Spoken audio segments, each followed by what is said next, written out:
কোনো ধরনের কোনো ডিক্লারেশন নাই, অর্থাৎ একটা মগের মুল্লুকের মধ্যে আমরা চলছি। কাজে থেকে বের হয়ে আসতে হলে ওই যে এনাফ ইজ এনাফ যা বলেছেন ফেব্রুয়ারির দ্বিতীয় সপ্তাহের মধ্যে দয়া করে জনগণকে তার অধিকার প্রয়োগ করার সুযোগটা সৃষ্টি করে দিয়ে ইজ্জত সম্মান নিয়ে বিদায় হন। আমরা যাতে বলতে পারি ডক্টর শাহাবুদ্দিন সাহেবের মতো ডক্টর মোহাম্মদ ইউনূস সাহেবের এমন একটি সরকার ছিল। এসছে যদি অন্য কোনো কিছু করার অনেক কথা শোনা যাচ্ছে। মোদি ভাই এসেই বলেছে নির্বাচনটা কি আদৌ হবে। আমি বলেছি আমি তো রাজনীতি করি একটু, আমার কাছে মনে হয় আমি আশাবাদী মানুষ, হয়তো বা হবে, হলেই ভালো। উনি বললো হলেই ভালো। উনি তো আবার আমার চেয়ে বেশি খবর রাখেন, কারণ উনি আরও ওনার কাছে অনেক ইনফরমেশন আসে। সেই জন্যই আমরা হতাশ হতে চাই। ওয়ালটন এখন দেশের সীমানা পেরিয়ে পৌঁছে গিয়েছে 50-টিরও বেশি দেশে। ওয়ালটন ঘরে ঘরে বিশ্বজুড়ে। আর সাংবাদিকরা আপনাদের দায়িত্ব সবচেয়ে বেশি, play the very vital role. আজকে যত ছবি ওই মায়ের কথার মতো, ওই বাপের কথার মতো, এই ছবিই তো কথা বলে।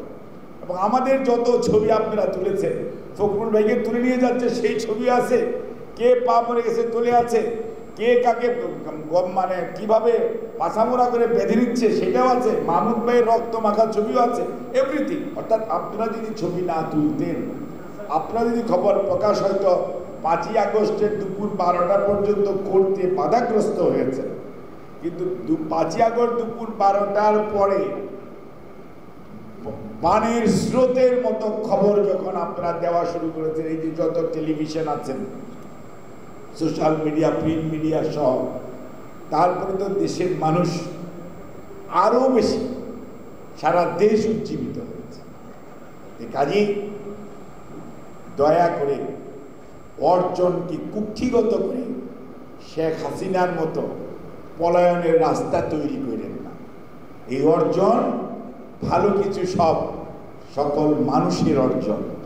সেটিকে স্বীকার করুন, সেটিকে অনুধাবন করুন, স্বীকৃতি দেন, এবং যেই লক্ষ্যে এই অর্জন, সেই লক্ষ্য বাস্তবায়ন, জনগণকে ক্ষমতায়নের সুযোগ এবং জনগণকে তার দায়িত্ব পালন করার সুযোগ দয়া করে দেন। জনগণকে বোকা ভাববেন না, শেষ বিচারে জয় কিন্তু জনগণ।